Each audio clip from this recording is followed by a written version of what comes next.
Hi, everyone, and welcome to episode 188 of the Tick Bootcamp podcast. The title of today's interview is Mighty Well, an interview with Emily Levy. My name is Richard Johannesson. And I'm Matt Sabatello. Matt, this was a fascinating episode. We were interviewing a visionary, and this is a young woman and her close friends, now her husband and her roommate from college, who put together their energies and they created Mighty Well. Mighty Well is the Spanx of medical wearables. This is the Sarah Blakely of medical wearables, and she has created or at least manifested adaptive fashion. And it was just an absolute pleasure to interview this young woman. And Rich, there were so many powerful parts to this podcast interview. Emily talked to us about the two missing components to her healing journey. And when she finally learned these two pieces in her healing journey, it helped her get past that hurdle. Second, Emily really formed a community that embraces all members of the Lyme community and makes us feel like we have a home where we can feel safe and communicate and help each other. So Matt, it's really a pleasure for us to introduce to the Tick Bootcamp community, Emily Levy, the visionary, the founder of Mighty Well, and the creator of adaptive fashion. Hey, Emily, and welcome to the podcast. Thank you so much, Tick Bootcamp, for having me. I've been listening for a while now, and it's exciting for me to be able to share my journey with your community. And we're really excited to have you share your journey with our community as well. And so, Emily, let's get to it. Give us first a sense of where you live. Sure. Right now, I live in Providence, Rhode Island. I've moved around quite a bit, but Rhode Island has really always been home base for me. So you're an East Coast gal. Yes, definitely. Deep roots here. So talk to us about your moving around. Where were you born? Where'd you grow up? And where are all the places you moved around to? Okay. My family lived in Rhode Island, but I was born in Boston. My parents got divorced when I was 7, and my mom and I moved to Brookline, Massachusetts, which is a suburb of Boston. My dad's lived in Narragansett, Rhode Island my whole life. So that's always kind of been where I've come back to. From there in 5th grade, I went to New Jersey for about 2.5 years, then came back to Rhode Island. I grew up actually on an island that didn't have a red light called Jamestown. And then I went to college at Babson College, which is in Wellesley, Massachusetts, another suburb of Boston. Spent some time living in San Francisco, spent some time living in Haifa, Israel, then went to New York City for a few years, back to Providence, back to New York. And now I think we're going to settle in Rhode Island. Mighty Well's headquarters is here. So for the most part, you have been an East Coast gal and you've been living in the Lyme Belt. Yes. And I had no idea until I got sick. And crazy enough, like Jamestown, our local town paper that posted that 1 in 5 people in our town had tick-borne illness. And I remember like seeing like signs all around town, like check for ticks. But, you know, it really, the message didn't get through, you know? Well, and we're going to spend some time talking about that after we get more of a context for you. But talk to us about your education. What was your education like during your childhood, and what kind of experiences did you have athletically and socially, and what kind of enrichment did you have growing up? Sure. So definitely a complicated modern family, but I do always consider Rhode Island to be home. I always like to tell people that I actually started off in Waldorf school, which is a school system that's very much based in like imagination, play, creativity, going outside and learning at your own pace. That really set a foundation for me of like thinking outside the box and just knowing it's like okay to be a little bit different, or like crunchy granola, you know. I went to public school until until college, where I got a scholarship to Babson College for women's entrepreneurial leadership. And that really, set the course of, the chapters of my adult life. But when I was in high school, and elementary school, and middle school, I played 3 sports. I was the captain of my field hockey team. I was the captain of my JV lacrosse team. Spent hours at the gym after school. My dad is one of the original East Coast surfers, cold water surfers. So I grew up being in surf competitions as a kid, and just really being like a child of the beach and the water. I found that really healing, throughout my lifetime, and continue to return to that. But I would say, like, for as crazy as my childhood was, really, I was very fortunate to have a great public school education. And then it really put me on the course of this entrepreneurial leadership path, growing up. Always extremely independent. Really, that was, a foundation, I would say, of growing up. And I think being a child of divorce, just having to be, super organized with my things and understanding how to move through different social circles and scenes, almost like a chameleon. So let's talk about your college experience for a moment. You were awarded a women's entrepreneurial scholarship. Talk to us about why you were attracted to entrepreneurship, and why you think the entrepreneurial model, or at least why you were taught the entrepreneurial model, may be the best model for social change. Yes, I absolutely believe business and entrepreneurship is really how we're going to make tangible change across the world and across cultures. I had no idea what the meaning of entrepreneurship was until I found Babson. I didn't know that my family were entrepreneurs.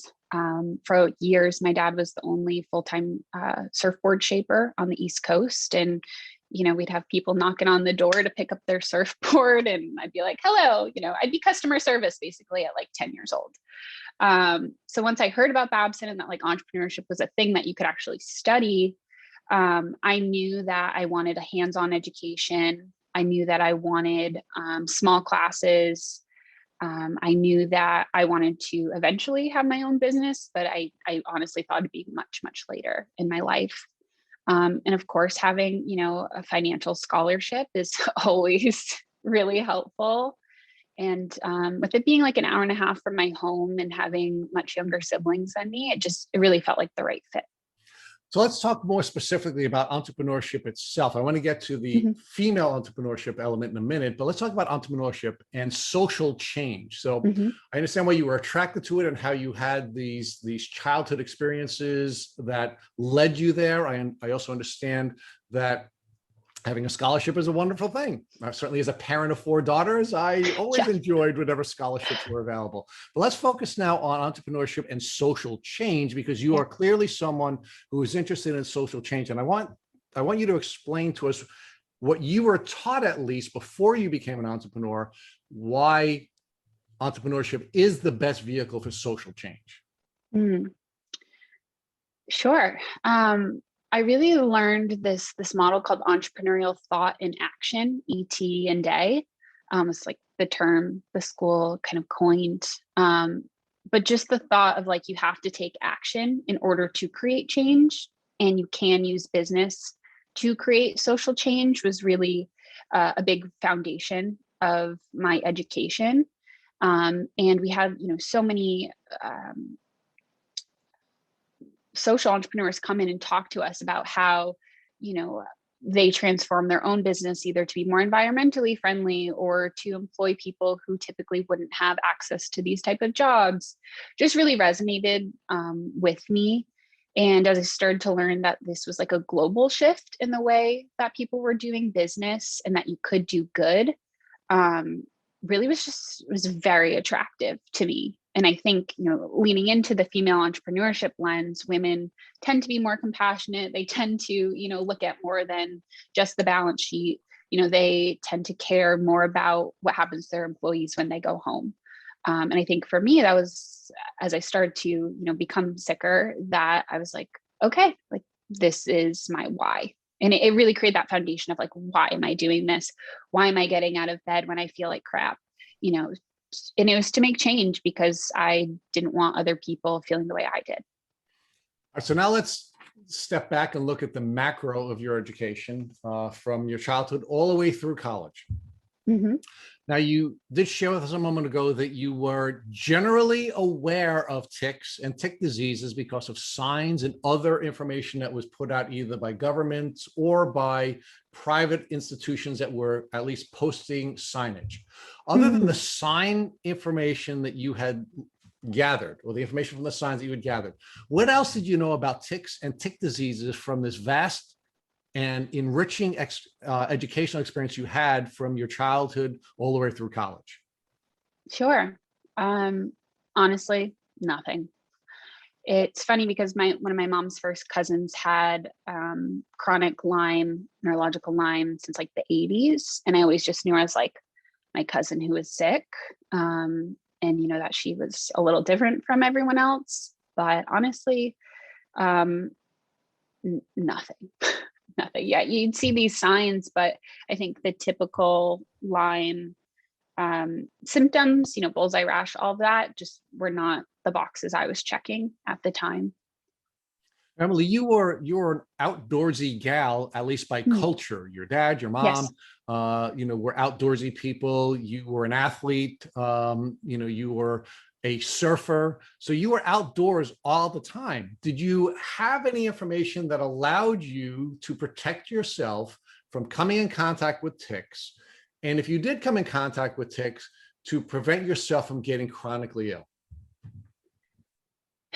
Unfortunately, Rich, no. And that is one of the biggest things that I wish was more available, especially being that little girl who just was like, what is wrong with me? So there were some public health campaigns in the Mhm. communities where you lived, Mhm. and you actually lived in a community where 1 in 5 people were chronically ill. Yet there was something lacking between the awareness process and the action that was necessary to keep you healthy. Yes. And I think that's because they focus really on acute Lyme disease. So now let's talk about how your symptoms developed. When did you first start to see symptoms of what you now know to be your Lyme disease? Sure. Um, it's funny because until like this past year, I had actually blocked out a lot of the memories. And one of the very, very vivid memories that keeps coming back to me is I was 6 years old and I had maybe just gone to the beach, or I had come back from Waldorf summer camp, which was outside on a farm. And my mom had found an engorged tick in my hair, like while she was, washing my hair. But I think my mom just took it out and she didn't do anything with it. And now looking back, I had strep throats all the time. I was getting urinary tract infections at a very young age. Um, and I didn't consider myself a chronically ill kid, but now looking back, I'm like, okay, like, getting your adenoids out in 5th grade because you have all this sinus stuff going on, I now know is probably symptoms of, being bit very early.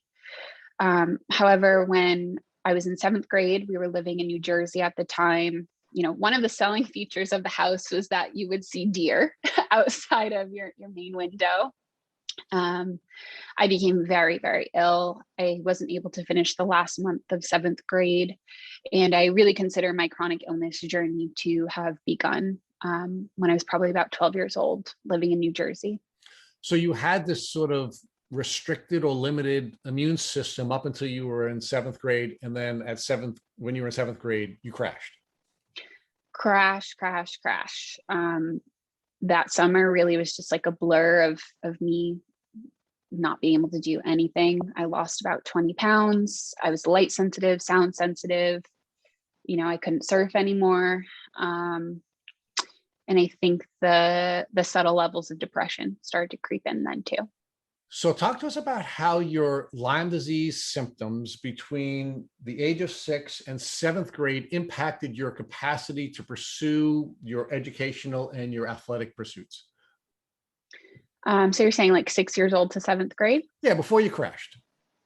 Honestly, I don't really remember like that being a huge part of it. I played soccer, was still, going surfing with my dad. I would say I could do all those things.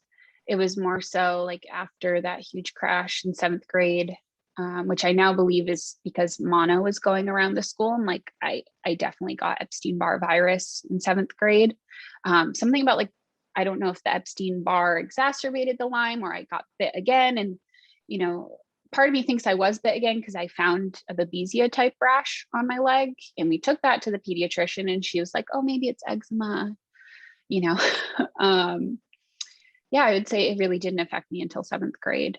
And I was even, you know, I was able to play sports in high school, but it was very painful and I did not feel like I was believed.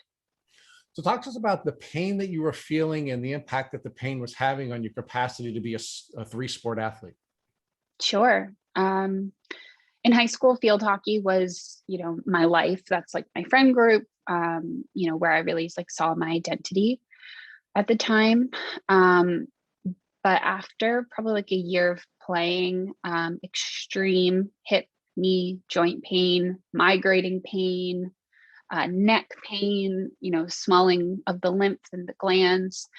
And as much as like I love my coach, they were like, either you sit down or you play. So I played through the pain. And, you know, I love my mother to death, but her mentality was like, just walk it off, just walk it off. You know, she went to college on a track scholarship. So she, and my dad being such an athlete, you know, he used to put super glue in his cuts. You know, it's like, you know, keep going or sit down and shut up. And now realizing just like how damaging that was. But they didn't know better. And by my senior year, I had to actually had to quit playing lacrosse after my sophomore year and just focus on like my true passion of field hockey. But my senior year, I was hardly able to play. You know, I used to run for fun and I now have dreams of running again. So it's a slow crawl. So Emily, talk to us about this this concept of sucking it up. We've actually had folks from other cultures on the West Coast talk about cowboying up, but there is sort of this mentality that we sometimes parent our children with, where you need to suck it up, you need to tough it out. Talk to us about how your parents, although good people and wanting you to be successful, perhaps may have created a mindset that could have exacerbated your illness. Sure. And Rich, honestly, this is something I am still in therapy over. But I think, you know, their generation as well, like their parents didn't really listen to them. You know, they were only sick if they need to go, they only went to doctors if it was like the emergency room or a broken arm. So I think that concept of like going to the doctor was also just not really like a thing in my family. My mom is also ahead of the curve when it comes to like healthy eating and naturopathic medicine. Like I was doing all that in the 90s, you know, like I joke that my mom gave me soy milk, you know, from like the time I was 5 years old. So I think that was a piece of it. In addition, my dad had lost his business right after 9/11. And, you know, access to healthcare was also a challenge for our family financially at times, at least in one household. So yeah, I think that's where some of this deep sense of just walk it off really came from. So what impact did that concept of walking it off or toughing it out have on your ability to read the signals that your body was sending to you when you were young, and what impact did that have on you as you were growing older? That's a great question. I think that when I was like very, very sick, you know, in the 7th grade, and, you know, I think my mom was told it was mono. At one point she was told it could be leukemia, which was pretty scary. So I think in that time period, you know, like 7th to 8th grade, people really like treated me like, okay, like she needs to go slow, like she has mono, people know what the kissing disease is, you know. But it was more so once I kind of got back to the place where my grades were good in school, I could play field hockey, I was socially doing very well. You know, I would really complain about like neck pain, shoulder pain, joint pain, but it wasn't, I think just because honestly, I was socially functioning so well, people didn't take it seriously. But I'm asking you more about you and the signals you were receiving, not how people were treating you. Sure. We'll get to that in a minute, because one of the things we've learned from our podcast is that many people who are suffering from chronic illnesses, and specifically chronic Lyme disease, have essentially been taught to ignore the signals that their body is sending to them. One of our guests actually told us that she had to Google the emotion wheel because she hadn't been allowed to feel emotions for so long. She didn't know what they were, and she had to learn how to read emotions so that she could use those signals to determine whether or not she was wisely treating her illness or not. So talk to us about not how other people were impacting you. I want to know how it impacted your ability to read your own signals on your healing journey. That's a great question. I've actually never been asked that before. I knew something was wrong probably since the time I was about 15, 16. And I feel like when I would tell people, it was invalidated at times. So that made me question, you're like, oh, maybe my neck is just stiff because I'm like typing term papers, or maybe I'm just depressed because like my boyfriend at 16 years old, like broke up with me, So I think digging down into like, why am I feeling this way was never really something I even considered. I just knew something was wrong. And I didn't feel like I had the support system to really do anything about it. I think a lot of it as well was blamed on anxiety and depression. And now looking back, it's like, okay, those are like surface level symptoms of something way, way deeper. So Emily, we focus on external forces. We focus on intimate forces, and we focus on our own mind in this journey that we go through with people. And let's talk about the external forces first, right? What doctors did you see? You did share with us at least in part of your parental experience, there may have been some limited access to healthcare, but I'm sure you did have contact with doctors between the age of 6 and the time that you became chronically ill. How many doctors did you see, and how did they treat you when you were giving your doctors the outline of the various Lyme disease symptoms that you were sharing? Sure. Well, I can't count how many doctors I've been to, or how many medical bills I've paid for people who dismissed me. But I keep coming back to my pediatrician when I was in 7th grade. I distinctly remember showing her all the little red dots on my legs, showing her the stretch marks, when she saw my stretch marks, she's like, okay, like, how's her diet? What's her BMI? Those typical questions, like, oh, she's growing really quickly. She has growing pains. But the little red dots, eczema. But then when I came back like a few months later, when I had really crashed, I remember for the first time ever feeling like a medical mystery, because they called in all of these med students, I guess, to like examine me. I was a little girl, and they were all like poking and prodding and asking questions and talking about me, but not to me. And, even though I was in 7th grade, like, I just didn't feel part of that journey at the time. And I was just so freaking sick. But then later, once I started to see Lyme literate doctors, which I didn't even know was like a thing. I did feel quite often still like a name on a chart in that kind of medical mystery. And I think that does a lot to anyone, but especially a young woman. Well, talk to us about what it did to you, and specifically, did it cause you to doubt whether or not you were sick? Deep down, I always knew I was sick. I started to doubt more so the medical system. Okay. Well, were there any other adults in your life prior to your diagnosis that you would come in contact with, whether they be teachers or school nurses or any other professionals that had the responsibility of supporting you, that you shared your health challenges with, who didn't validate the information you were given to them? I'm just thinking back to a really scary experience when I was in high school. I had 2 episodes where like I passed out in school and the emergency, EMTs needed to come and go to the hospital. And I think definitely some frustration at like the school system and my teachers and my coaches for not realizing that, like, going from so functional to like passing out in math class, and that I think as a woman just being blamed on like, anxiety, depression. Does she have an eating disorder? That was like a big topic of conversation at one point. Let me just state, I love food.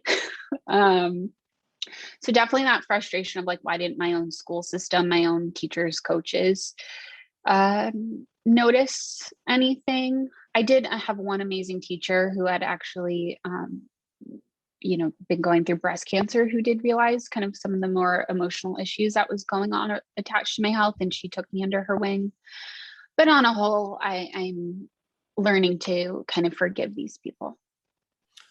So now let's talk about the people in your intimate circle. You did share with us that your parents weren't always as validating as we'd want them to be, although they were well-intentioned. They were the kind of parents that told you to, wipe it off, wipe the dirt off, and just go forward with the bruised knee. But what other people in your intimate circle did you share that you were having these challenges with? Meaning friends, boyfriends or girlfriends, grandparents. What other intimate people did you have contact with who may or may not have given you the support that you needed at the time?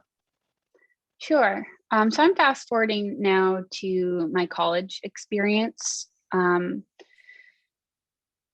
school ended up, I guess I got diagnosed at 19 after my freshman year. So fast forwarding to that time period, I had just started dating Yusuf, my now husband and Mighty Well co-founder. And I remember like telling him like, I'm going to be very sick. Like, you can leave. It's okay. Like, here's the door. But he didn't go anywhere. And if anything, like my love for him just grew because of the way he did. Why did you think he was going to be interested in leaving it? Did that happen to you before, either with people that you had social relationships with or intimate relationships with? That's a good question. I hadn't thought of it that way. I think part of it is just seeing how like people had kind of dismissed me, like, oh, there's Emily complaining again, oh, she got a bad knee. Grandma's got a bad knee too. I honestly, like, as much as I love my extended family, they also had the mentality of like, kind of just walk it off. So I think just seeing as well in our society how disabled and chronically ill people are treated, especially ones that have invisible illness, I think in the back of my mind just thought like, my uncle, I love my uncle to death, but he was like, who'd want to be with you? Was like literally what he said. And I was like, oh, like, I guess he does. I don't know. Yeah, like, I guess the notion in our society of like, who would want to love a disabled person was really, I think, the message society and my own family was sending to me. And was the signal that you were receiving that you had to earn love rather than that you were lovable without having to earn it? After years of therapy, yes. Learning that I think too, as well, in my entrepreneurial journey, why I did so many of these pitch competitions, was the external approval. And I think that definitely played a role into it. Yeah. Which I didn't even know was a thing until recently.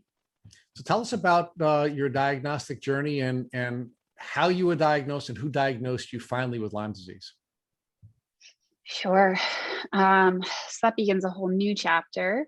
After my freshman year at Babson, the previous summer, my little brother, who's 10 years younger, we found a tick on him from our yard, classic bullseye symptoms. My mom got to take him to a Lyme literate pediatrician. So that's how she started to learn about Lyme. And she had previously been taking me all my freshman year to like a thyroid doctor, like endocrinologist, psychologist. But it wasn't until I think my mom deepened her knowledge that she finally got me into seeing a Lyme literate nurse practitioner, Susan Newber at the Lyme Center of New England here in Rhode Island. And that's when Susan, did the IGeneX testing, did the Stony Brook testing, did all my labs. And she sat us down. She was like, Emily is very sick. But in the back of my mind, and I think because that childhood mentality of like, oh, I'm fine, I was very determined to like not make this my whole life. But that's, I tried the oral antibiotics. I was throwing up, I'd leave class basically to like go puke. And just felt like neurologically I was severely declining. I went from getting straight A's in high school to like a D's and C's in college. And at first we blamed that on like, oh, the college transition is hard. But like, no, literally, like I'd walk out of class and have no idea like what that professor just said. So I did IV antibiotics with a PICC line for 6 months. And that was my sophomore year in college. I was about 20 years old. And I felt honestly like the PICC line almost like validated what I was going through because people could physically see that medical device, it being in the arm and the tubing going all the way to the heart, and just starting to explain to people, people had a lot more compassion for me. That's what I noticed. When I got the medical device, people had more compassion for me. And I was like, holy shit, like this is a bit fucked up, 6 months of IV antibiotics, Rocephin, Flagyl, what's that yellow paint stuff that's like $1,000 a bottle, did all that. And I actually felt good enough to the point where I was like, okay, I want my PICC out. I wanted to go to Israel for the summer to intern with a high-tech company. And I had a really good summer. Like I did well. I went hiking again. I was interning 4 days a week, still the chronic fatigue, but like I literally took one suitcase of medical supplies and one suitcase of the clothes I would need for the summer. And, I'd say really since I was 19, I'm now 27. It's been this like peaks and valleys of me having a really good, maybe a year, 6 months to, okay, crashing again and up and down that roller coaster. I had a second PICC line about 2 years after I came back from Israel. Right after college, I started crashing again. Emily, I'm sorry to interrupt. I just want to back up a little bit to go back to the beginning of your treatment journey. So you mentioned in the beginning you were a freshman in college and you took oral antibiotics, but they didn't work too well. How long were you on the oral antibiotics for before you went to the IV antibiotics? About 6 months. And did you notice any sort of improvement from the orals? No. Was it just doxycycline, or were you on combination therapy with other antibiotics as well? The first thing she put me on was the yellow paint stuff, which I totally forget what is Mepron. Mepron. It'd stain all my clothes. Mepron, it's hard to say. And also looking back on this journey, like I had severe acne in high school and I was put on like tetracycline in high school. And I think that's what kind of like kept me at this like baseline. But really like my stomach could not handle the pills and all the supplements, even things like fish oil, couldn't stay down. So what are your thoughts on, we've heard that people who have taken antibiotics for other purposes before getting a diagnosis mentioned they saw symptom relief and then they made the connection once they got diagnosed. We've also heard people say that that's actually hurt them in their healing journey because it wasn't adequate treatment and then it left the Lyme even stronger than it was before. So do you think that it was actually helpful in the long run or just short-term helpful and it actually made things worse in the long run for you by getting treated for acne before your Lyme diagnosis? Yeah. Matt, it's really hard to say.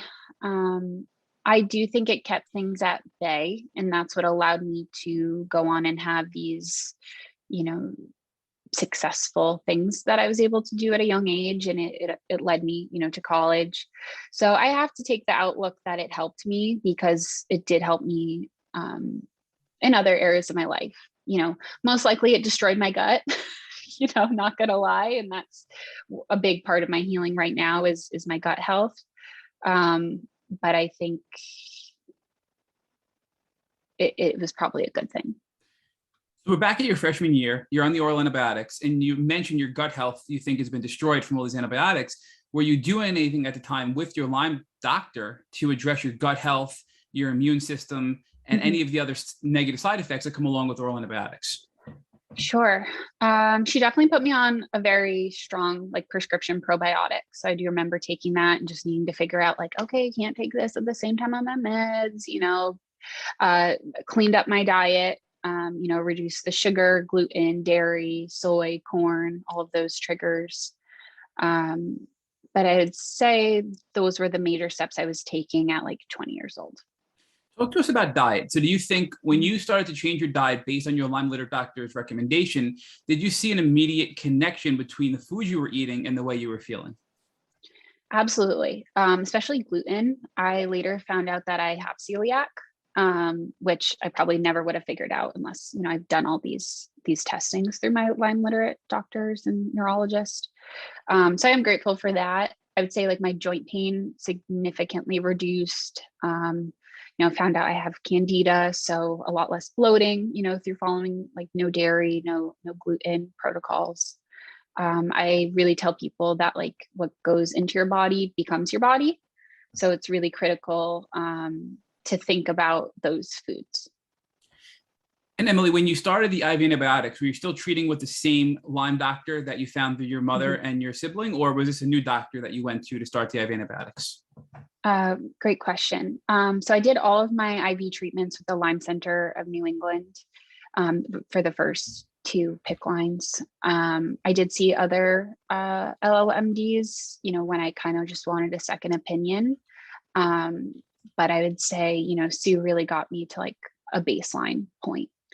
I've since moved on from her practice in order to focus on some other autoimmune and gut health challenges and neuro challenges. But I really credit her, and especially like IGeneX testing, for figuring out what was wrong with me. It kind of felt like I cried because I was happy I had an answer, but I definitely did not know what that path. I thought, 6 months of this and I'll be back to myself. So I'm going to ask you a really hard and probably impossible question to answer, but Sure. So many people reach out all the time saying, I have Lyme, I've tried many different things, I'm considering IV antibiotics. And it's a hard question to answer because there are a lot of things that can go wrong with IV antibiotics, complications. You can have clots, you can have infections, but there's also a lot of positive benefits to them as well. So looking back in your specific journey, do you think that IV antibiotics were appropriate for your treatment journey, or would you have, in hindsight, went a different direction? It's hard to say because, we just don't know. But I do credit with IV antibiotics for allowing me to live a very normal, functioning young adulthood. I don't think I could have had all of these entrepreneurial achievements without the IV antibiotics. No, I firmly believe that. It also got me very involved with the Association for Vascular Access, which is in the United States, our governing body for setting vascular access protocols. And I really, just by sharing my Lyme story, they kind of found me. And it's been a huge part of my story, is educating people, the pros and cons on vascular access. And I now live with an implanted port. So let's talk more about the IV antibiotics. So you weren't doing much better with the orals. You went to the IV, and you mentioned within 6 months you were traveling to another country and doing that much better. So how quickly did you see results after starting the IV antibiotics? I'd say by like month 4, I started to notice the joint pain being less, maybe me being able to go to a sorority event or 2, or, another Shabbat dinner. So yeah, I think by like 3-4 months, I could see that this was worth all of the struggles. And talk to us about some of the struggles that came along with the PICC line. I'm sort of foreshadowing here for Rich and you later when you have your discussion, but such as showering with a PICC line in, and a lot of the obstacles that come along with living your everyday life while treating Lyme disease with a PICC line in your arm. Yes. And as I mentioned, I really felt like people started to believe me when I got my PICC line, because like, why else? Most of my friends had an extra fridge in their room for beer and alcohol, and mine was for those little infusion pump balls. So, leaning into that, brain fog. What's the question, Matt? So just talk to us more about the complications that came along with the PICC line and how it impacted your quality of life from even a bathing standpoint, from a socialization standpoint, from a cleanliness standpoint. How did you manage the obstacles that came along with the PICC line? Yes. So with my first PICC, and PICC stands for peripherally inserted central catheter. I think a lot of people don't know that. I'd say the number one challenge was dressing and showering.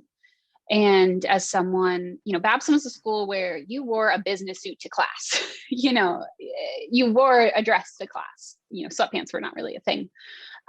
So having to go and do these business presentations and quite often, in front of very important people, I did feel like people were staring at me and they were looking at my arm instead of the words coming out of my mouth. And I think that really was the catalyst to creating the Pick Perfect and starting Mighty Well. Things like showering. One of our co-founders, Maria Del Mar Gomez, was actually my suite mate, and she would help me shower. So like, imagine, being 20 years old and being like, asking your best friend, like, hey, can you help me take a shower? Tried every single PICC line cover on the market, tried every single shower sleeve, none of them worked for my more active lifestyle, or even things like, when my little sister would want to like snuggle in bed and watch a movie and me having to, the anxiety around the tubing, I think was like the biggest thing for me. And the anxiety around like, okay, like, what if this line gets infected? And that's why I started diving deeper into the world of vascular access, because it was really a preventative measure in me wanting to keep my body and my health safe.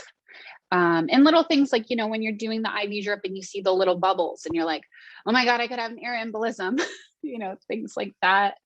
And a huge challenge of mine, especially with the first pick, when I didn't really know about all the different supply options, was I got contact dermatitis, which is from the dressing and from like when you clean the area, not necessarily letting the alcohol dry well enough. I was having a lot of allergic reactions to the products that were standard, sent from the infusion company. And that also infuriated me. And so that allowed me to dive deeper into what are the alternative products for patients who are chronically ill. It's one thing, if you get into a car accident, and you get an infection and it's like 4 weeks of this. But when you're living with a PICC line, my longest was 18 months. That's a year and a half that's missing out on things like I had to stop snowboarding, because what if I fell and I fell on my arm? Definitely could not surf, was terrified to go to the beach and be around sand. So, I think like a lot of people, that added layer of like social anxiety really became a factor around having vascular access. And the healthier you're getting from the antibiotics, the more you want to do, and you still can't do those things. So, right. So Emily, I'm just curious. So when you got the PICC line out, I think you said you went to Israel, correct? Yes. And talk to us about what your life was like when you went to Israel and what treatment, if any, you were still doing at that time, and what was going on in your life health-wise. Sure. So my family is very secular. My father's family is Jewish. My mother's family culturally is Irish Catholic. And there was just that deep desire for me to understand my roots better. And there was a free trip to Israel at 18. And I was like, I'm going, and no one in Israel really knew what Lyme disease was. There were a few people who had heard about it, through traveling in America. But for the most part, I really had to explain to everyone like what it was, what the symptoms were, how I needed to be accommodated. And I feel like that was the first time where I really had to speak up and ask for lifestyle accommodations. For example, asking my internship boss, I might need to go home and take a nap. You're going to see me taking these tinctures, And at this point, my mom also suggested that I started to integrate with Chinese herbal medicine. So I was doing, the PICC line protocol, IV antibiotics, but I had a lot of supplements, tinctures, and things like that, that I definitely think helped, but in my case, I don't think could have alone gotten me to a remission level.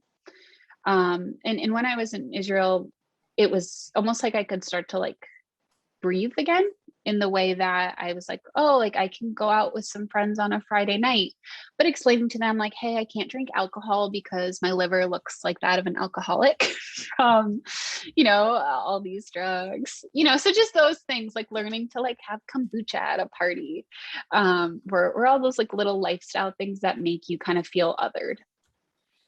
So Emily, I just want to clarify because I think I may have misspoke. You were still on the IV antibiotics in Israel with now Chinese medicine supplementing and a lot of herbs, it sounds like, right? No, that's just my brain fog. I actually asked Sue to pull my pick so I could go to Israel. And I supplemented that summer with herbs.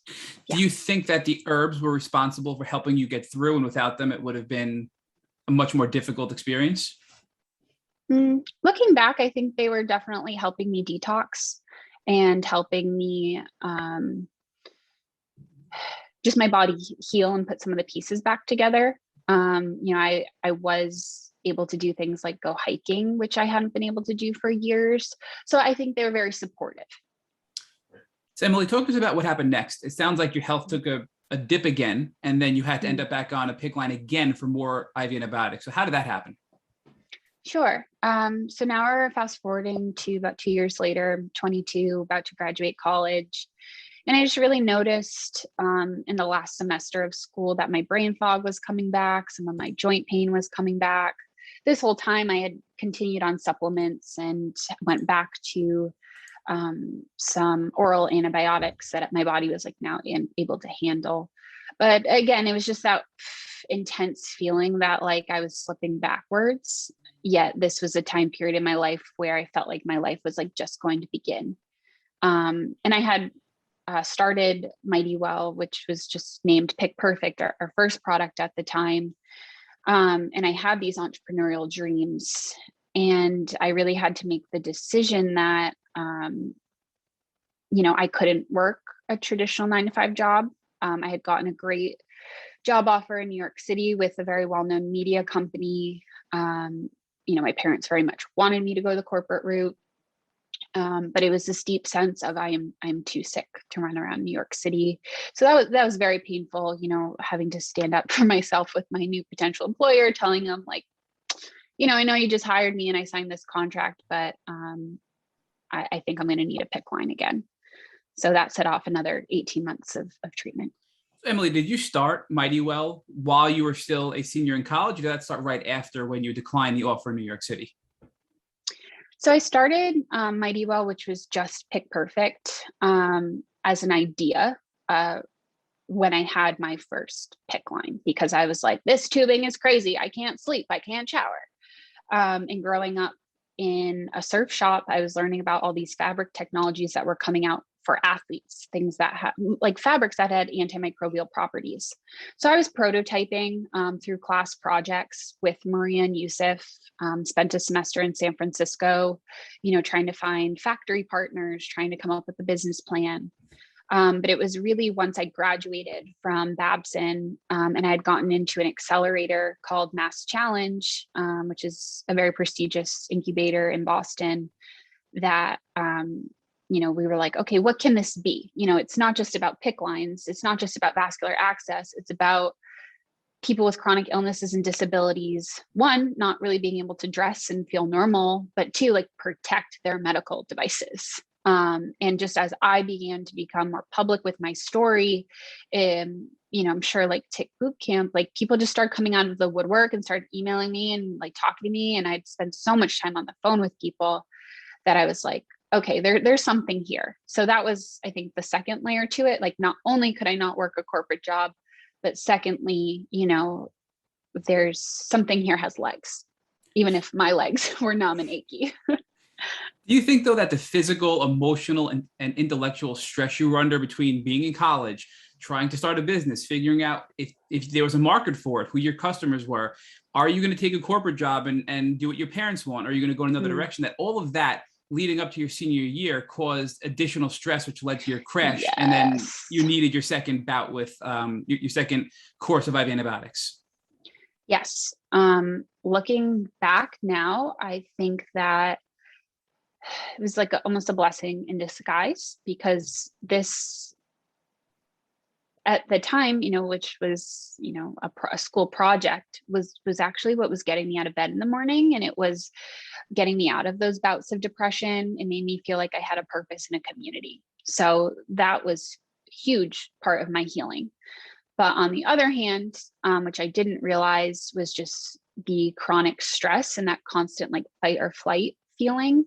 And, have to remember, like, this was at a time when things like WeWork were coming out, the term unicorn was coming out, like girl boss was coming out.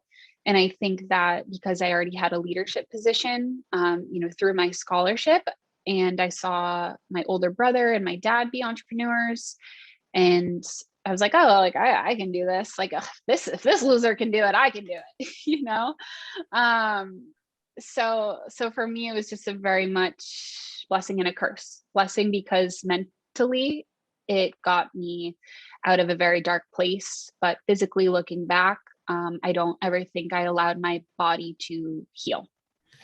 Emily, talk to us more about the stress and the fight or flight, because we know that the stress and fight or flight mode that comes along with Lyme disease is far different than anything you can experience if you don't have Lyme.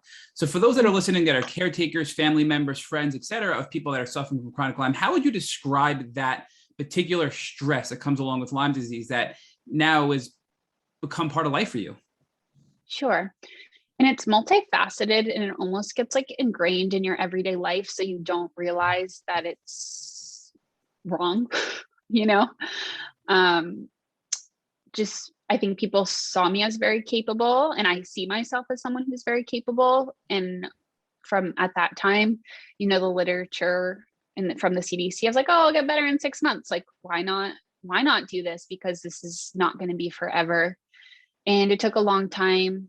And, I'm still working through that. Lyme is actually a chronic condition, especially, once it's reached neurological states. And just feeling like, if I don't do this, who's going to do it? So talk to us more about, now you're out of college, you're now building your business, and now you're on IV antibiotics again. So what was your life like at that time, and also your health? Was your health improving, and how is your business developing as well? That's a great question. I kind of became known as like the girl with the sock on her arm previous to this. I'm sure, like many patients listening, home care nurses or doctors or even the hospital either gives you like this Carelex gauze, which is like that mesh stretchy white gross stuff, or they literally tell you to cut the toes off and wear a sock on your arm. So for me, that was the catalyst. That was like the why. But then, walking around, for example, at an accelerator like Mass Challenge, where there's 120 companies, of all backgrounds, I do think it helped me to stand out in a way, like for the better, because people could see I was living proof of like what I was trying to do. However, it also came with like a lot of coaching advice that like I now don't believe. At the time, I was very much told, like, don't tell people how sick you are, tell people this is temporary. Everyone thinks, Lyme, 3 weeks of doxy, you're better. So people would kind of be like, well, do you really have Lyme disease? Like, what else is going on? And I know this was like all out of people's own lack of education, but it ended up being like very hurtful to me. And I think it planted that like deep down, like pissed off, angry Lyme rage. The Lyme rage started to come out even more, but that rage also like fueled the growth of the business, and fueled me wanting to tell people my story, because I knew my story was the story of millions of other people, especially young folks. And that was something that I just was like, this is ridiculous. Like, this is ridiculous that this is my life, because coming out of college, or being in college at the time, I did have so many dreams for myself. I never was able to study abroad like most of my friends, and just those kind of little things add up. But as you're growing your business, and for us, we chose to go the venture capital route because we knew, we wanted to make this product, the Pick Perfect, an FDA approved product one day, which we're now in the final stages of doing. There were so many pieces of advice. Like, people are like, oh, you should just make this a charity because you're helping people. And I'm like, that's great, but like, why? Just because I'm a sick girl helping sick people, why is this a charity? Especially when there's a reimbursable code for a product like the Pick Perfect. Now, we've grown our product line. We have the Mighty Pack, which is a backpack that helps to, keep all of your IV supplies safe and secure and like looks cool. Our med planner, which helped me to like organize all of my supplements, and, the Mighty Mask, which has just been like our biggest product. I think the biggest thing for us and why we stood out was because I was actually using all of these products in my everyday life. And I didn't intend for like my story to be the catalyst of this, but I think having a face to a story, to a brand, really helped to propel us forward in this like changing social entrepreneurship scene. Well, I have to tell you that Rich and I and my entire family are huge fans of the Mighty Mask. And I'm just kind of taking a step aside here. And I just love, yesterday I was out grocery shopping and I was wearing my black Mighty Mask. And I walk right in and what do I see? A young woman wearing a pink Mighty Mask. And, you look at it, you're like, you're part of that community. Like you have an instant bond when you see that. So it really is so cool to see this community you've developed of complete strangers now connecting because of you and your brand. So that's a really major accomplishment. Thank you. On that note though, Emily, you had so many people giving you bad advice. Don't talk about being a chronic illness, make it a not-for-profit. And yet being so sick, you push all those horrible suggestions aside and did the right thing and built this amazing company. How did you get that strength? Where did that come from while you were still sick to avoid all of these experts giving you this bad advice? Thank you. Well, first, having like two amazing co-founders who also went to Babson and came from family business backgrounds, I was able to bounce a lot of these ideas off of them, and like they would hear the same things I would hear, and we would just like look at each other and just be like, no. I do think the advice of not showing people how sick I really was, was something I really had to unlearn this past year and a half, because I can't even count how many times I was told people would not invest in me because I was chronically ill or had a medical device. So I think for us, fundraising and just putting yourself out there, and it really feels like selling yourself. It's been great because I've educated so many people, and the people that have joined Mighty Well, they instantly get it because they are a part of this community. But unfortunately, there's still so many people out there who really have never worked with people who are chronically ill disabled, and they don't see that, if you become passionate about something, this is your why. This is why you're getting up every day, despite the migraines. But you're walking to the subway to catch that meeting, even though your leg's numb, because you just so believe that it could be better. And I think that's where the tenacity came from, just knowing that, this was unacceptable. So I have another sort of side question for you that I think is a really important question we've been exploring with a lot of our guests lately. You just sort of intuitively had this drive to get better. You went and you treated, it wasn't working, and then you followed up and you did additional IV treatment, and then you got better and you had a little bit of a setback and you went back and you treated again, and then you were using Chinese medicine. Many people go, possibly get one treatment, doesn't work, they stop and they stay stuck and they stay there for years. What do you think gave you the drive and the motivation to continue to fight this battle, not knowing what's going to work, how long it's going to work for, and continue to push forward? Do you think it was that purpose you had to help other people, and that gave you the push forward that you needed to not get stuck and just give up? Sure. That's a really heavy question. And I think that's a huge part of it, knowing that like how many people were coming to me, whether that was publicly or privately, of all walks of life from many different countries, that I knew there was something here. I am definitely a very intuitive person. I identify as claircognizant.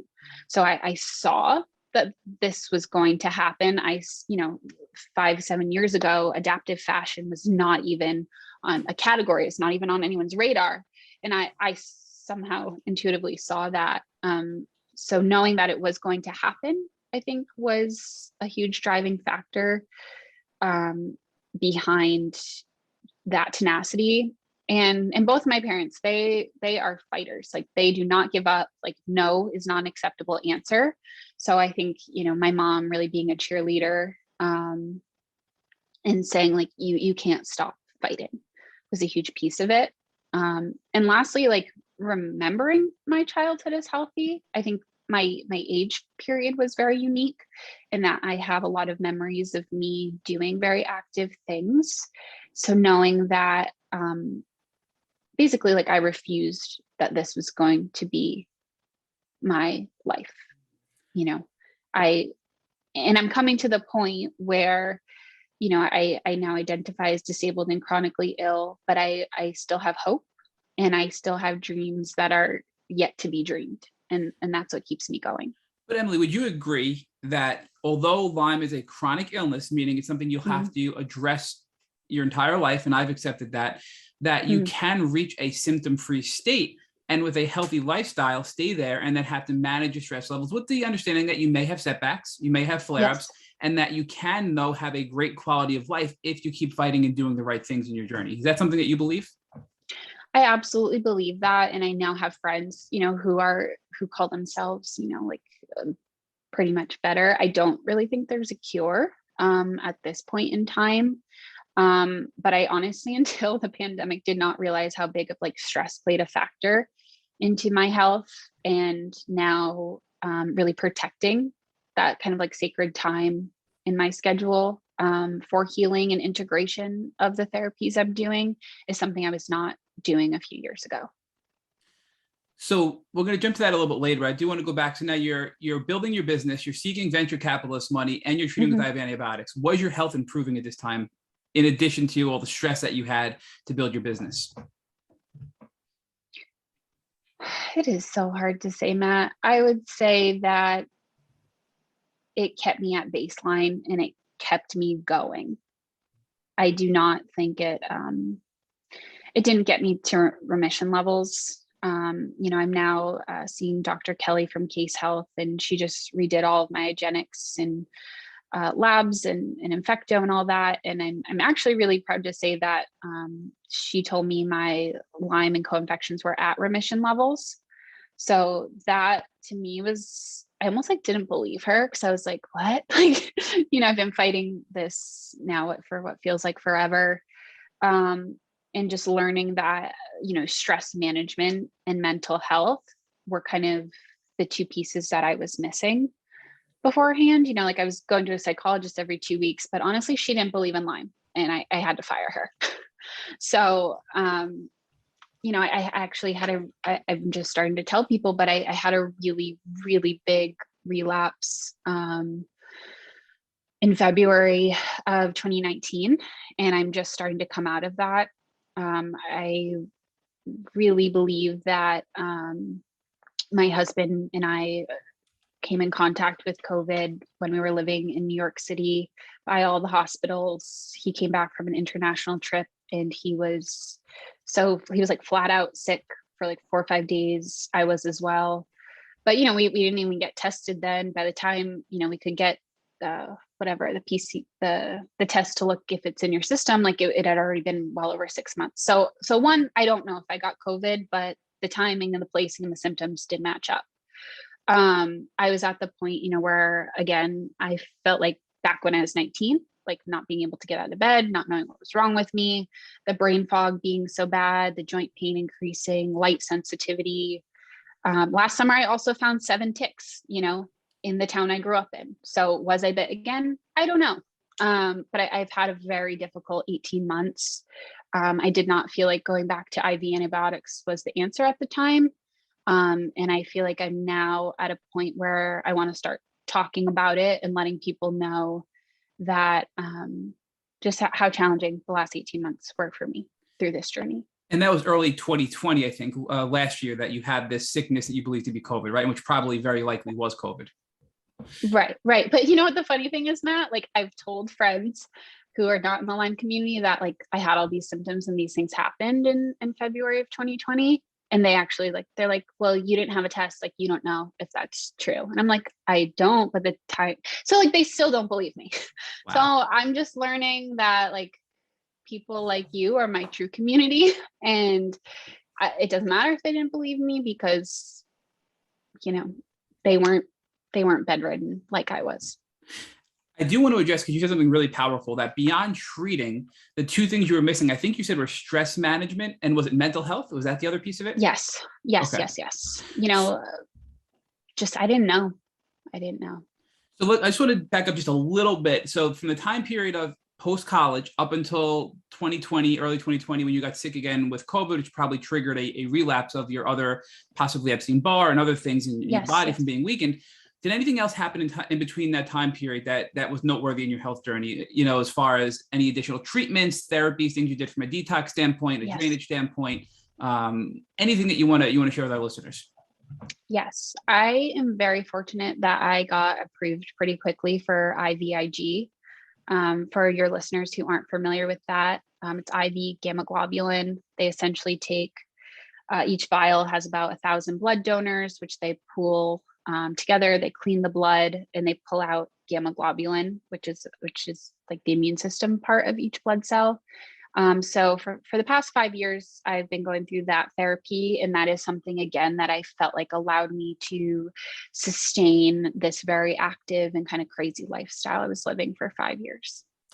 So do you think from the time you graduated college up until really when you got sick with COVID, you were just treating and doing IV antibiotics and then IVIG, and it was really just keeping you at a base level to function, but you weren't really quote unquote healthy, right? Absolutely. Absolutely. So when did you learn about stress management and mental health? And give us examples of things that you're now doing to address those two areas beyond just treating the Lyme disease. Sure. So, with lockdown, my husband and I left our apartment on the Upper East Side in Manhattan.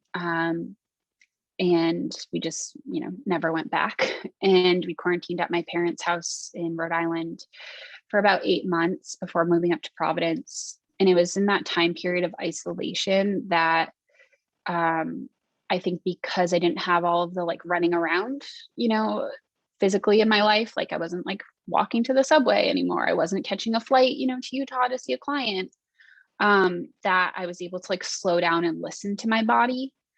And I was able to, I'm so thankful that while I was living in New York, I found a Lyme literate mental health professional. Her name's Rochelle, who she herself had Lyme. So she was really able to kind of walk me through things like internal family systems, the emotion wheel, journaling. I got back into journaling. I got back into doing art, and all of the time just being quiet forced me to listen to my body. I started meditating. I started just spending alone time at the beach again. And it was at those time periods where a lot of memories came flooding back to me, like being bit at 6 years old, and just starting to realize that, the stress management part was not being addressed. And I do look at, COVID being a blessing in disguise for me in those regards. So yeah, just really thankful to have a Lyme literate psychologist. I think that was the first check the box. Emily, a lot of people get upset when they hear you should see a Lyme literate therapist or a therapist to go along with treating Lyme disease, because they always get, and rightfully so, defensive and say, it's not in my head, I have a real physical illness. And although that's true, that Lyme is a real physical illness, talk to us about why you think it's important to address the mental health component, which is a byproduct or a consequence of having Lyme disease that needs to be addressed, because many people don't want to accept that because of the trauma they faced by being told they're crazy and it's all in their head. Right. And of course, I was told it was all in my head. For me, I was having very real symptoms of profound anxiety and profound depression. And these kind of, I didn't let people see that, but it was really affecting me in private. But I think for others, and especially generationally, there's a lot of stigma with mental health. I'm definitely the first person in my family to even talk about these things. So I can understand why people are like, I'm not crazy, blah, blah, blah. But I think especially people who have seen multiple doctors and been in and out of the hospital, there's a lot of medical trauma. So first and foremost, most people aren't recognizing the trauma that they face just by going through the US medical system. So for me, that's definitely number one. Secondly, I now know, I became a Reiki practitioner in the past year and a half of just learning how there can be stuck energy in the body. And if you don't complete, kind of the trauma response, that emotions do get stuck. And I do think that prevents our healing journey. If we are not, if our heart is heavy, how can we compassionately take care of ourselves through all of this? Emily, all these techniques that you've mentioned, have they helped you heal, do you believe, physically as well? Yes, I do not think I would have come out of these last 18 months if it was not for this radical mental health approach that I've taken. I've included things like Reiki, like sound healing, working with a somatic coach, working with an integration coach, to do all of these things, in as simple as like unfollowing unhealthy accounts on Instagram, or deleting the app on my phone for a week. It's those little steps, and I'm very fortunate where my family is able to invest in, some of these alternative protocols, but so many of these can be learned online for free. And, if I had someone, like an integration coach 4 or 5 years ago, I just really don't know how much better it would have been for me. So for those that are listening that are wanting to speak with a therapist who understands Lyme, because we hear that often also, I went to therapy, they don't believe in chronic Lyme, they think that I'm just really mentally ill and don't understand chronic Lyme, and then they don't get any benefit from that therapist. So there aren't many that we know of, and the ones that we are aware of are not seeing the patients, unfortunately. But is your Lyme literate therapist who had Lyme disease herself, is she seeing new patients? And if so, can people DM you to possibly get that contact information to seek maybe virtual assistance, if they're anywhere around the world or even the country for that matter? Yes. Her name is Rochelle Kana. I think I'm pronouncing her last name right.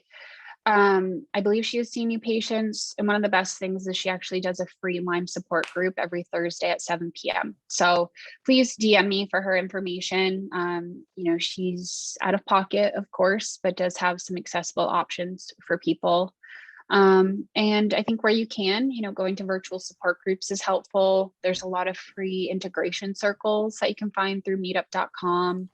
And I know there's some amazing young women, doing things where they're just getting together for coffee on the side. So even if you can't find someone or afford someone who's a Lyme literate, mental health practitioner, I think there actually now are a lot of accessible kind of groups and meetups that people can join. Just to add to that, the San Diego Lyme Association has a meetup every month with a trained therapist who has chronic Lyme and runs that group as well. So now we just learned of another one with your therapist who had Lyme disease and runs a free Lyme support group virtually. So now we know of two, which are free resources that people can take advantage of in the Lyme community that are looking for some sort of mental health assistance.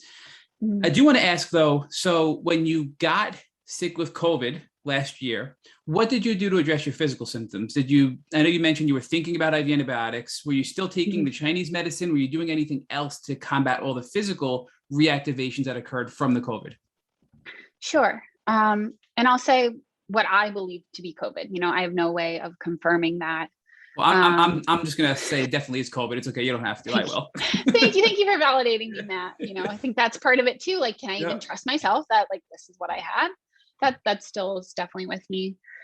But throughout this time period, moving back from New York City, I decided to go to a functional and integrative health clinic, the Lyme and Pan Center on Cape Cod. I started driving about an hour and a half. Actually, I couldn't drive anymore. I hired a friend to drive me once a week. And I started doing things like IV vitamin C, IV ALA, moving to a very supplement heavy protocol. In that, I would say, doing those IVs, through my port were very helpful in that I didn't feel like I needed to go back on IV antibiotics. And I also felt like my symptoms were more on the Epstein-Barr virus side, which we later confirmed because I was I was a hot freaking mess. And, we were able to redo all of my testing and figuring out, okay, my Babesia is still active, but my Lyme is, at lower levels. So it was really just going back to like really the whiteboard and saying, what testing I basically redid all of my testing. We found out I had some autoimmune issues. He found out, I had celiac. I had to redo PET MRIs, tilt table tests. And, unfortunately, over the past year and a half, I've done those every 6 months. There was about a 12-month period where the labs just kept getting worse. And we were like, this is something's going on here. But I did find that once I had, that treatment plan up and running, I've really spent the past 18 months laser focused on my mental health and allowing some of those very painful, traumatic memories, both, from childhood and through the medical system, to let those go. And just allowing me to feel a little bit lighter has, I think, created more space in my body for healing to occur. Emily, what you're saying is not surprising because over the past month, we've seen a ton of articles in the media about long COVID being caused by reactivated Epstein-Barr virus. And now you're saying that, right? Your Epstein-Barr went off the charts after you had off what the you freaking think charts. may or may not have been, it was COVID. So here you are with now the same symptoms that people with long COVID had, right? So it just, I think, is consistent with the studies that we're finding now. And I do just want to back up 1 second and ask you, you mentioned that you were doing IV vitamins and supplements and a lot of other things for the last 18 months, but you also mentioned IV ALA. Can you describe, I don't even know what is ALA? Sure.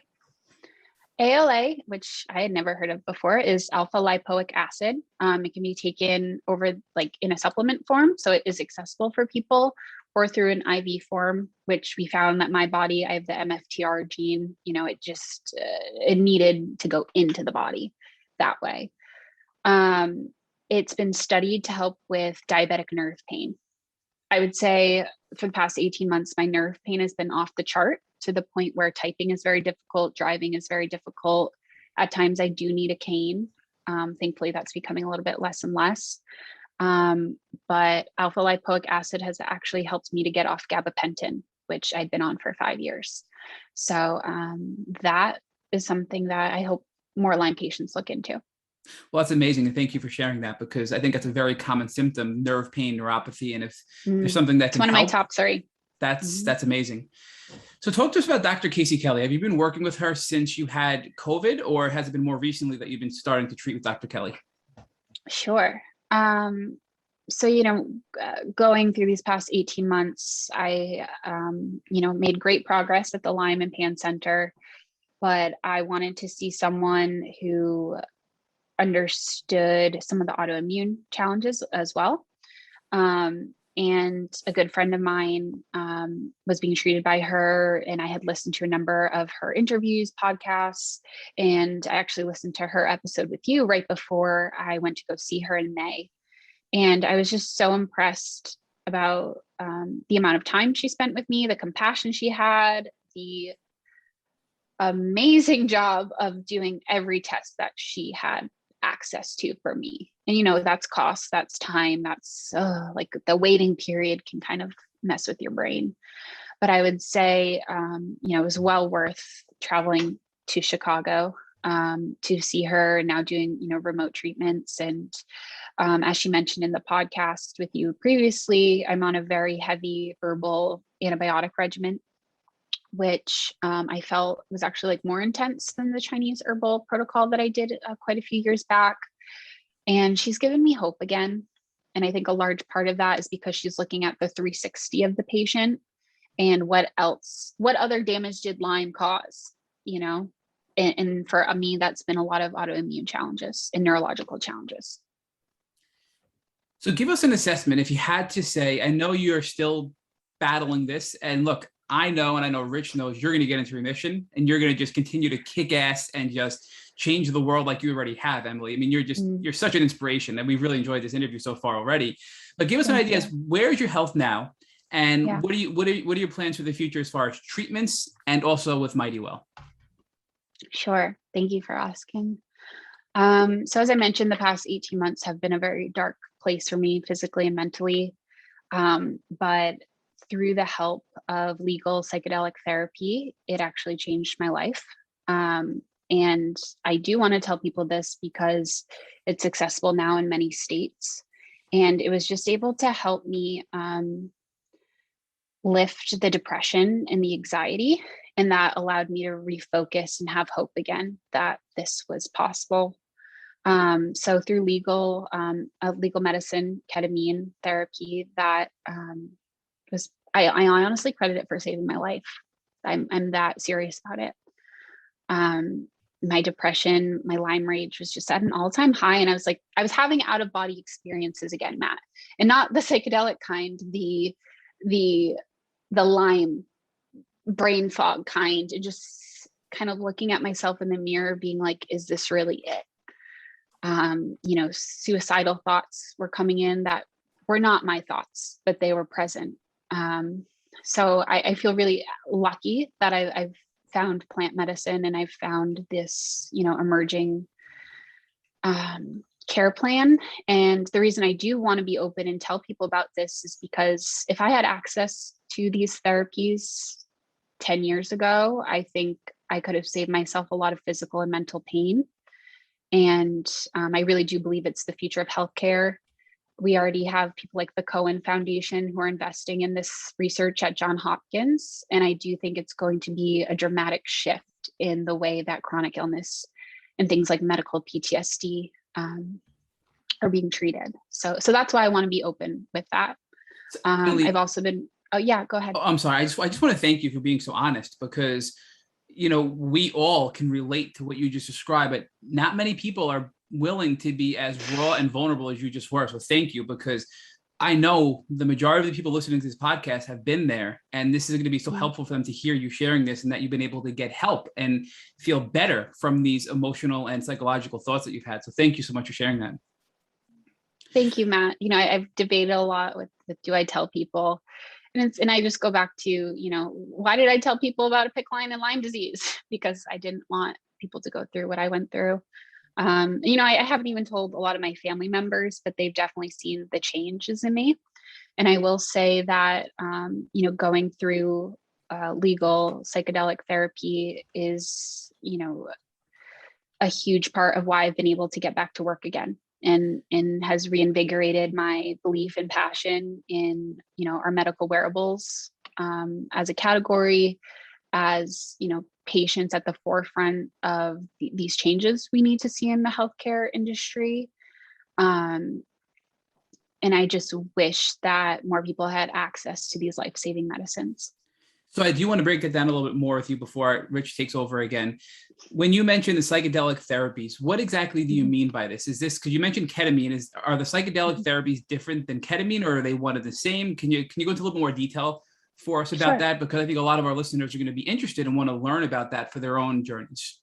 Sure. And I'm purely speaking as like Emily Levy, the person, the patient, not Emily Levy from Mighty Well. So I do want to separate that. Yes, ketamine therapy for primarily PTSD is legal, I think, in about 20 states now, New York and Florida being two of, the biggest place, in California, of course, like to adopt this. But essentially you work with a therapist, and for me, I was shown a lot of things that I just didn't know were hurting me for so long, and were really energetic blocks preventing me from fully getting better. And some of those are realizations like I needing to prioritize my health, and slow down and be more selective with opportunities that I agree to do. But, and then putting on my Mighty Well hat, it's allowed me to being just really in touch with what our community needs, and being able to now, in my new role as Chief Brand Officer, really connecting again with our patients and our communities, not only to provide, medical wearables that they need, but what kind of community and support do they need? And to further answer your question, just to kind of like what it looks like is essentially there are a number of legal clinics, that you go to. You're given the medicine with the supervision of a nurse practitioner or a doctor. At least with ketamine, it lasts about 40-45 minutes. And then you take time with the therapist. This is a separate therapist and my Lyme literate one. You can dive deeper into the healing, into the integration, into the why. Why is my body not letting me get better? Oh yeah, it's because I have that traumatic memory from the first time that I was sent to the emergency room. So what's really interesting here, Emily, is we've been identifying patterns out of our almost 200 podcast episodes. And we've heard a lot about ketamine, and we've heard people say it's been very helpful, and other people say it hasn't been so helpful. And I think you're helping us identify a pattern regarding timing. So the people that tried ketamine therapy before a diagnosis or earlier on to treat their symptoms, they didn't have success because they didn't treat their Lyme disease. They didn't treat their condition yet. But those like you who are doing it at the latter part of their healing journey are having great success. So do you think that this is something that should be considered in a timing or a sequential order, that it really should be done after treatment and not either in parallel or before treatment? That's a great question, Matt. And I really do think it's up to the medical team who's like in charge of this patient, because all of us are so unique. I don't think like mentally I would have been ready for this type of healing unless I was at another level of rock bottom. So I think that's really to be considered. And it's almost, to me, it's almost like a last resort medication. This psychedelics definitely open up your whole world and thought frame, and someone who's in a very fragile state, I'm not sure that's the best route for them at that point in time. For me, I was just at the point where I was like, if I don't try this, I can't say, I hate to say it, but like I was suicidal. But Emily, I think you're saying that you have to be ready for it. And if you're not accepting of it, it may not actually help you. And you were in a place where you were willing and accepting of this particular treatment in helping you. Is that what you're saying? Absolutely. Like the first kind of mantra I was taught was like trust, let go, and be open. I think that so many Lyme and chronically ill patients have very difficulty trusting, letting go, and being open, because we're told it's all in our head, or we're dismissed so many times. But I think if you can get to a place where you're ready to trust again, and you're ready to be open with your experiences, I think that's the only way you can truly heal. So Emily, let's talk a little bit more about ketamine and plant medicines and the purpose as you understand it, because what I'm trying to get a handle on is whether or not these plant medicines and these psychedelics are assisting with the resolving of unhealthy brain pathways that have developed in an ill person, or is it a tool to assist with essentially cleansing the psychological issues that have developed? Because I'm not really clear on the difference between the two. Sure. And I can break it down the best way kind of I see. For me, it's really helped to break down those negative thought patterns, and also to not have some of those like agoraphobia reactions to things. It allowed me to be able to trust that a new treatment and protocol was going to work. It allowed me to help trust that there was hope again. But I think it's really hard to say. And it really depends on what plant medicine you're using. I'm speaking about my experience with ketamine, and that allowed me to get off of SSRIs because it almost like replaced that. But it's almost like, oh, instead of this SSRI making me feel like crap and gain weight and, all these other side effects, oh, this is something I can take once every 2 weeks for about an 8-week period. And then I can, integrate that. And if I need to do it again, I can. So for me, it allowed one less medication to be in my system, and it allowed, I guess, the breaking down of those mental barriers and walls to be more tolerable. So Emily, when Matt and I have been debating about this, when looking at the patterns, we're sort of looking at the physiological versus the emotional challenges that people suffering from chronic illness are facing, right? Now, physiologically, you may continue to have pain signals coming to you even though you are in remission. So in your case, Dr. Kelly put you through a battery of tests, which have indicated that your Lyme and co-infections were no longer causing pain signals, yet you were continuing to receive the pain signal. So is it possible that what was happening was your brain was stuck in a pain loop and continued to send the pain signals, even though the bacteria, the viruses, and the protozoa that were in your system were no longer actually in your system causing the pain signal? Sure, that's a real possibility. I do know I had other non-tick-borne illness viruses and bacteria active, so it's hard to say, one versus the other. But I do think like the brain, as we said, like gets in that fight or flight system, and every little thing, especially with COVID, seems scary. Like if I don't see someone with a mask, or my brain starts to freak out, and that's a learned pattern, and just being able to give a little bit of space to that, I think is what these medicines have allowed for me. Right. So the question that Matt was asking you, and part of this is triggered by a conversation that we had with Dorothy Leland from LymeDisease.org. And one of the things that she shared with us when interviewing her about her book, Parenting a Child with Lyme, is that her daughter was not able to fully heal until she went through the process of retraining her brain. Right. Yes. And after she went through the brain retraining process, then she finally was in remission. And she suggested that it was necessary for that to be done after she had completed the earlier portion of her journey. And I think what Matt was asking you is the same thing, which was, do you think that you really needed to get through this process of getting your disease into remission so that you can then identify the need to use plant medicines or some form of a psychedelic to help you to now go through the neural retraining so that you wouldn't be symptomatic without the diseases or the germs causing the injury? Sure. And I think that's a really great point that she made about her daughter. And, for me, it's really hard to say. Like, part of it, knowing how much mental pain I was in, since 15, 16 years old, if there had been these type of interventions, I think that could have helped a lot.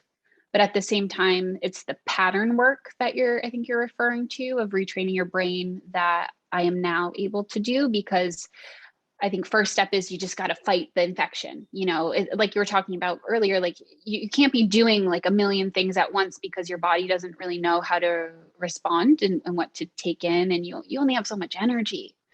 I think that's the biggest piece of it. So I'm now at the point where,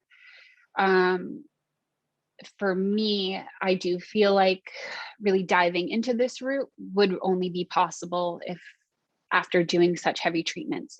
However, that is not to say these therapies drastically could have helped me when I was in extreme mental pain as a young adult and child. Well, but I also think, Emily, we don't really have a clear vocabulary, at least in the Lyme communities, that we're using to distinguish the fight or flight response, which is a response to an attack, right? Your body is defending itself from an attack, and our body doesn't distinguish a lion from a social attack from a bacterial attack, right? We're in fight or flight. So that's one type of emotional response, which we could get caught up into.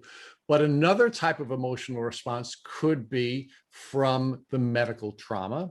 Another type of response could be the pain response that's being triggered by the bacteria that's attacking our body. So we have to come up with a vocabulary to distinguish these different types of emotional responses so that we can come up with a solution that will address the specific response. Because plant medicine may or may not be helpful at a particular phase in your journey, because we're calling everything a mental response, right? And that's part of what we're trying to explore here, is how do we distinguish fight or flight from depression, from neurological signals of pain that you're ill, to pre-existing events that are now making you susceptible to being unable to heal. So there are just so many different ways of defining this whole thing. And of course, then we have this knee-jerk response, which is understandable when you're being told it's in your head, that you're saying, now it's not in my head. So we have this real difficult challenge that I think we have to overcome. Part of it even coming up with a vocabulary to distinguish the different types of mental health issues that would be appropriate for different types of intervention. For sure. And to your point, like, as a patient who's been going through this for years, I did not know that. And I think that's so important of like why we're talking about this. As someone who, is actively sharing my mental health journey, through social media, I didn't even know about this. So I think what's going to be key, especially in the next, say 10 years of Lyme research, is this factor of how does mental health and all of these different crazy stimuluses that we're taking in, and how can we address those properly with the right treatment plans. That is something I feel very passionately about going forward. And I am so glad to see that so many of the big Lyme research foundations and hospitals like Johns Hopkins are now looking into this for chronically ill patients. I believe this is the future. Certainly. Now let's pivot to the beauty of this journey, and let's focus on what you learned about yourself that you would not have been able to learn but for the suffering that you've gone through, and how that has put you in a position where you've learned what gifts God has given you, and how you've used those gifts not just to heal yourself, but to create a company that's healing other people. Just to hear you say that like gets me emotional, because I do go back to all those moments in my dorm room where, Maria and I would be like rushing in between class to like send out one PIC line cover to like one person who DM'd us, and just to see that, we've doubled growth every year since our foundation, and just how many new people, have joined the community is for me the biggest like bright light through all of this. And just seeing that it almost validates that it wasn't all in my head. I can't even tell you how many people told me that like, why did disabled people need special clothing, or like why, I would go to all these medical, let me just tell you this one story, Rich. I went to a vascular access conference with my PIC line. This is on my second PIC line. So it's like 22, 23. And one of the like medical device booth vendors looked at my PIC and was like, did you get that placed for this conference? And I was like, I'm going to swear, what the actual fuck? Like, like, so those are the kind of like everyday questions. I remember I had another like part-time job teaching entrepreneurship, and like other professors like staring at me from across the cafeteria talking about the drugs going into my arm, and so all of those things, are deep-seated traumas that I've been learning to undo. But the brightness out of it is the community that's been formed, and actually the way that MightyWell is helping to shift an industry like vascular access. We created a product out of our dorm rooms that I needed just to keep my line safe. Meanwhile, these billion-dollar, medical device companies didn't even think that like, okay, a patient has to shower, a patient has to hold their kids, a patient has to, go grocery shopping, and they've got a foot of tubing hanging out from them.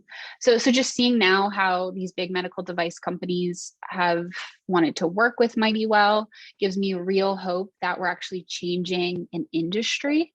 But I'm always going to come back to the stories and the photos that get shared with us.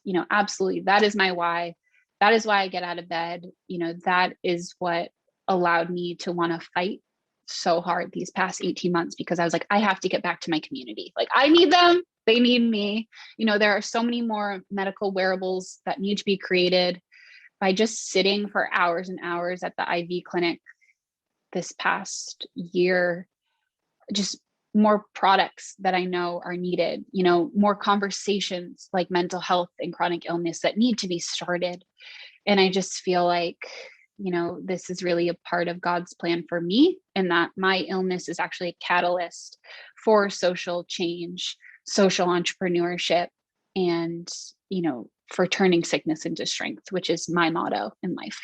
So now let's talk about this on the micro level. You have now pivoted from being the CEO to another position, and Mhm. that's in part being driven by your illness and the reactivation of your illness. So talk to us about how initially that was painful for you to come to that position, but how you ultimately came to see now that that's really part of your calling. And as much as you try to resist what you're called to do, Emily finds herself going where it is that she's driven. Yeah, exactly. To your point, a lot of that was initially driven out of my health challenges starting last year, and just knowing, that I couldn't be running around, I couldn't be flying across the country, I couldn't be looking at a screen or typing. So that was very hard for me to come to terms with. But it was really since, the last 3 or 4 months that I've been able to, start to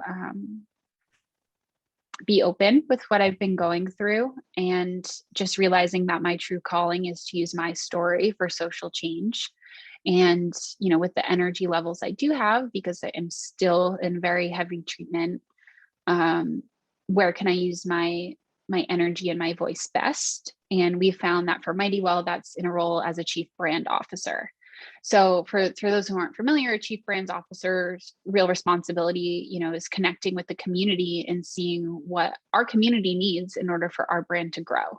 And it's doing, fun things like this podcast. It's doing fun things like helping to design new products. And, we're coming up on our 5-year official anniversary, and just figuring out, thank you, what is the next evolution of Mighty Well, especially after how much COVID has changed our healthcare system.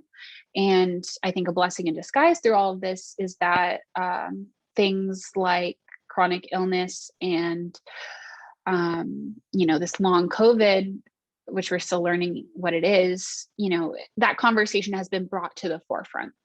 And as the chief brand officer, I want to make sure people know that there are actual patients who are trying to shape and change this conversation. And if you don't include the patient, that's actually bad for a healthcare company's bottom line. So Emily, there is a difference between being an entrepreneur and being a CEO. And there is a difference between R&D, which is really what you've always been. You've always been the chief research and development person in this, and the chief research and development spirit of this company. And when you got away from that and you became the CEO, look what happened. You got called right back to where you always had been, and you got called right back to where your gifts and talents are best used. So I think this is an awesome, quite frankly, shift for you personally, for your company, and for all of us who consider ourselves part of the Mighty Well community. Thank you. I consider you both friends in the fight, which is what we call our community, because I just have that mentality of you can never stop fighting, whether that's for social justice, whether that's for your health, or whether that's just, a change in your own family or community. So I'm excited for this new role. As the CEO previously, I did a lot of time looking at spreadsheets, at computers, at flying all over the world, and just my body can't do that right now. And I'll leave it with, there was a big shift in me I identified as chronically sick and chronically ill, but I actually didn't really identify as disabled. And I think that's because a lot of the things society told me about what a disabled person looked like. And once I started to need a cane again, well, I need a cane for the first time, but another physical medical device, or having my port accessed, 7 days in a row, and people seeing that something's wrong with this girl, people have been more compassionate to me. So I do want to encourage all of your listeners that medical devices are not a shameful thing. They're as much for you sometimes as they are for other people. And, if your legs don't work, go to pattyandricky.com and order yourself a cane. That's exactly what I did. Go figure out what, you can put on your body to make you feel a little bit better. For me, doing my hair and makeup and dressing up has always helped me, to have that boost for a day. So whatever it is for you that gives you that boost, embrace it. So let's talk about the last thing we talk about on the Tick Bootcamp podcast. So let's first introduce your husband to our audience. We had this fellow who you met in college who you offered an opportunity to run out as fast as he could, and he decided he was going to stay then, and he's been your greatest supporter ever since. So let's first introduce him to our community. What is your husband's name, and how long have you and he been married? Sure. His name is Yusuf Al-Humaidi. He was born and raised in Kuwait, and he came to Babson College, which is where Maria, where we also met her.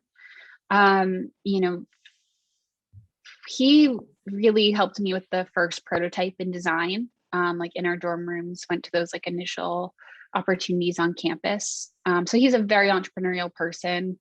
In terms of our business skill sets, he really likes to be in the back office with the door closed, looking at Excel. And if you made me do that, I think like, no, just no. You need another ketamine treatment. Yeah, right. I mean, I can talk to anyone. I'll stand up in front of 500 people. That's not even scary for me. So our skills really complement each other. And right now he's actually getting his MBA at MIT, where he got a full scholarship. So I'm really excited to now tap into some of those technologies coming out of MIT and expand our network, further in Boston. But his job is he's our co-founder and CFO. So, he does all the stuff I hate to do. And I guess I do all the things he hates to do. And I do have to include our other co-founder, Maria Del Mar Gomez. She's originally from the Dominican Republic, met at college. But again, she was the person who was helping me shower. Both of them were going through these lived experiences with me. And as much as my family was there for me, Maria and Yusuf were the ones that were there for me on an everyday, constant basis. Marie even let me like crash at her house for 6 months, rent free, because I just, all my money was going to my drugs, my real drugs, these IV antibiotics. So both of them, just mighty well would not be possible without them. And I'm just incredibly grateful how much they stepped up when my health was, at a low point, and just how open with communication both of them have been. Thankfully, both of them are healthy in the grand scheme of things. We all deal with our own, challenges mental health wise, but they are healthy compared to me. And I think it's really critical to point out that mighty well would not be possible without the two of them. So let's talk about Yusuf and Maria. The end of this podcast. He comes walking into the room, Emily, and he had been out in the yard, and he came inside and he found a large tick biting him on his leg. What would you recommend that he do so he wouldn't have to leave his healthy state and become a chronically ill warrior like you? Well, first I would yell at him if he had on tick spray. And then from there, I don't know if y'all have interviewed Tick Man Dan yet, but I love his tick removal tool. So I keep those on hand. So I know how to remove a tick, but most people don't. I'd recommend them go look on YouTube. But I would save the tick. I'd put it in a plastic bag. Do not flush it down the toilet. Maybe you burn it, if you don't have access to sending it in. But I would send it into a lab.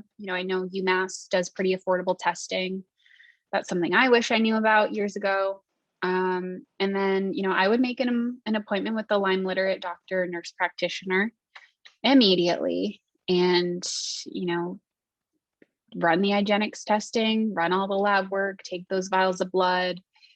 And I would be there holding his hand, just like he held mine, or, holding my hair back, he's bald, but, he would hold my hair back when I'd puke. So whatever he would need, I would do back for him. Thank you for listening to the Tick Bootcamp interview with our guest, Emily Levy. To our listeners, we have a call to action. First, if you'd like to learn more about Emily Levy, please visit our Instagram page at mightywell_Emily. Second, if you enjoyed this episode of the Tick Bootcamp podcast, please share it with your friends by using the social media buttons you see at the bottom of our post. Third, Tick Bootcamp has created a Tick Bite blueprint that has been inspired by the information that has been shared with us by past podcast guests. We urge you to visit our website at www.tickbootcamp.com to view the blueprint. Please note we would appreciate any input or any improvements you'd like to share with us. Fourth, don't forget to subscribe to this podcast on iTunes, Google Play Music, or Spotify to get your automatic episode updates of our Tick Bootcamp podcast. And finally, we thank you, our community, for your comments on our past podcast episodes. Please take a minute to leave us an honest review on iTunes, on Instagram, or on our website. We make it a point to read every single one of the reviews we get. Thank you, as always, for listening.